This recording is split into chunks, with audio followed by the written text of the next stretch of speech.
سيد الرئيس، كيف يعقل لبلد يقول إنه ليس الطرف في هذه النزاع يقاطعنا نحن أبناء الصحراء، بل وياتي بمواطنيه ليدافعوا عن الصحراويين؟ أين هم هؤلاء الصحراويين؟ سيد الرئيس، في هذه القضية هناك طرف حقيقي وواحد وأوحد، وعليه أن يتحمل المسؤولية أمام الله وأمام التاريخ، وهذا الطرف هو الجزائر وحدها. الجزائر.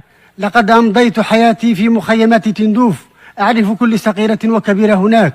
عندما بدأت أستنكر ما يحدث تم اعتقالي بطريقة مذلة وإرسالي إلى سجن الذهبية السيد ذكر، حيث تعرضت لكل أنواع التعذيب والإهانة، ولم أخرج منها إلا بمعجزة وبتضامن أفراد أسرتي وقبيلتي. فالبلد الذي يحتضن مخيماته مستعد للتضحية بهم مقابل أبسط امتياز يمكن أن يحصل عليه، ولكن أين المفر؟ أقاطعك وأعطي الكلمة من جديد إلى الجزائر. Thank you, Mr. Chair. I mean, it is one. شكرا حضرة الرئيس. والآن أعطي الكلمة لسيدة سيداتي بن مسعود، تفضلي.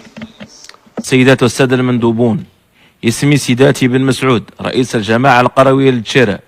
اختارني أغلبية الناخبين بالقرية التي أسكن فيها لرئاسة مجلسهم الجماعي والسهر على تسيير الشؤون اليومية لمواطنيها، وذلك في إطار انتخابات ديمقراطية. فكل مراكز القرار بالصحراء المغربية تسيرها أطر عالية الكفاءة من الصحراويين أبناء المنطقة. حضرنا أمامكم لنقول لكم بأن حاضر ومستقبل الصحراء لا يمكن أن يكون إلا تحت السيادة المغربية، لأننا أبناء هذه المنطقة، ولن نتخلى أبدا عن هويتنا المغربية، ولن نتنكر أبدا لعهد البيعة التي تجمعنا مع ملوك هذا الوطن، كما أننا لن نترك حفنة من الخونة تبيع أرضنا لعصابة من الانقلابيين. نحن أصحاب هذه الأرض، وقد قررنا مصيرنا منذ خروج الاستعمار الإسباني من المنطقة. كمواطن صحراوي أعيش بالصحراء المغربية كما يعيش أي مغربي عادي، وهناك مواطنون من طنجة ومراكش ومن الدار البيضاء يعيشون معنا بالأقاليم الصحراوية حياة مطمئنة، كما أن هناك مواطنون كثر من الصحراء المغربية قرروا الاستقرار بالمدن الشمالية للمملكة. لا فرق بين أن يعيش الإنسان في شمال المغرب أو جنوبه، أمر عادي أن يستقر مواطنو دولة حرة أينما شاءوا داخل وطنهم. ويكفينا فخرا واعتزازا أن يجمعنا حب الوطن والانتماء الأبدي لهذه البلاد المباركة. أنا أعرف أن هذه الصراحة في الخطاب والبساطة في الكلام تدمي الحقودين وذوي القلوب المريضة، وأرى من على هذه المنصة أمواج الغضب والكراهية تخرج من عيونهم لتغمر أجسادهم وتحولهم إلى كتلة من الحقد والبغض. أعرف أنه لا جدوى للحوار معهم، لأن عقليتهم المتحجرة غير قادرة على استيعاب معنى حب الوطن. السيد الرئيس، السيدات والسادة المندوبون، من المستحيل أن ينسى المغاربة الطعنات الغادرة التي يتلقونها من عصابة الجبناء الذين تنكروا لكل ما قدموه لهم شعبنا عندما كانوا في الحضيض. فعندما كانت الضربات تشتد عليهم كانوا يجدون في المغرب الملجأ الآمن والحضن الدافئ، وكان المغاربة البسطاء يقتسمون معهم المسكن والمأكل وحتى الملبس. وها هم اليوم يحاولون قطع اليد التي أنقذتهم ودافعت عنهم. فتبا لمن له من جوار وتبا له من جيران. لا. Doy las gracias al peticionario. أشكر مقدم الالتماس. أعطي الكلمة الآن لسيد أحمد محمد إلى أخذ الكلمة. محمد فال طالب عمر عن منظمة كوديسا بالصحراء الغربية. على مدى نصف قرن خاض الشعب الصحراوي واحدة من أطول وأنبل نضالات التحرر في تاريخ الحديث، ورغم الاحتلال العسكري المغربي وجرائمه الممنهجة اختاروا الصحراويون طريقة المقاومة الأخلاقية. أعطي الكلمة لممثل المغرب الموقر. شكرا على إعطاء الكلمة. طلبت الكلمة لأتأكد من وصول المعلومة أطلب من مقدمي الالتماس أن يلتزموا بموضوع المناقشة. إن هذه المحاولات للهجوم على المغرب لا يمكن أن نتسامح معها. حضرة الرئيس، أطلب منك أن تطلب من مقدم الالتماس أن يعود إلى الموضوع ولا يتعرض للمغرب. قبل أن أعطي الكلمة مرة أخرى لمقدم الالتماس، أطلب منه أن يحافظ على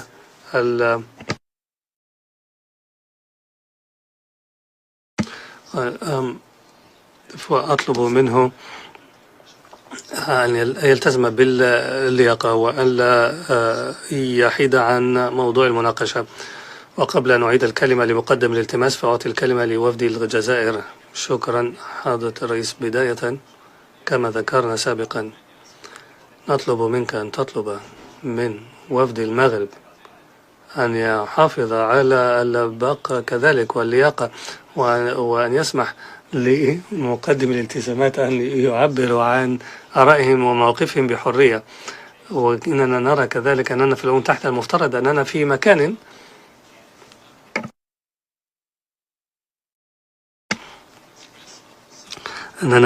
مكان نستطيع فيه التعبير بحرية، وحيث يتمتع الجميع بفرصة حقيقية في الحديث عن عناصر بدون استفزاز أو ضغط.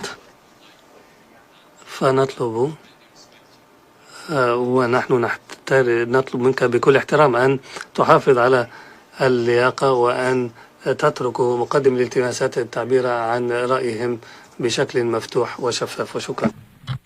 Doy las gracias a la distinguida delegación de Argelia y أشكر ممثل الجزائر الموقر. أعطي الكلمة الآن للمغرب. شكرا حضرة الرئيس. نتفق مع الجزائر أن لا نقاطع مقدم الالتماسات الذين يبرزون حقائق محددة، ونتفق تماما. ونطلب منهم كذلك الجزائر أن يسمحوا لمقدم الالتماسات أن يتحدثوا بحرية وأن يبرزوا الحقائق المعروفة على أرض الواقع. وشكرا. أشكر وفد المغرب وأعطي الكلمة لوفد الجزائر. شكرا حضرة الرئيس. أغتنم هذه الفرصة لأشكر ممثل المغرب على ملاحظاته، ولكن إني قد قمت بالحساب بالنسبة لنقاط النظام، وحتى هذه اللحظة فقد قاطع وفد المغرب مقدم الالتماسات 46 مرة، وأما وفد الجزائر فلم يفعل هذا إلا 6 مرات. فأظن أن الحساب واضح. لسنا الوفد الذي يقاطع مقدم الالتماسات. وشكرا. أشكر وفد الجزائر وأعطي الكلمة الآن لوفد المغرب. حضرة الرئيس، أتمنى أن هذا الاجتماع سينعقد في ظروف مناسبة جدا كي يستطيع مقدم الالتماسات أن يدلوا بدلوهم ويبرزوا الحقائق. ونتمنى ونؤكد أن وفد الجزائر منذ بداية الجلسة، وأن السجل هنا محفوظ لدى الجزائر. أشكر وفد المغرب. وأعطي الكلمة مرة أخيرة لوفد الجزائر، وبعدها أتمنى أن أستطيع مواصلة الجلسة والاستماع إلى مقدم الالتماسات، وهو المقصد من اجتماعنا اليوم، وليس تبادل بين دولتين أعضاء. تفضلوا الجزائر. شكرا حضرة الرئيس. سأوجز جدا. إن مداخلة ممثل المغرب تذكرني بحكمة تقول أن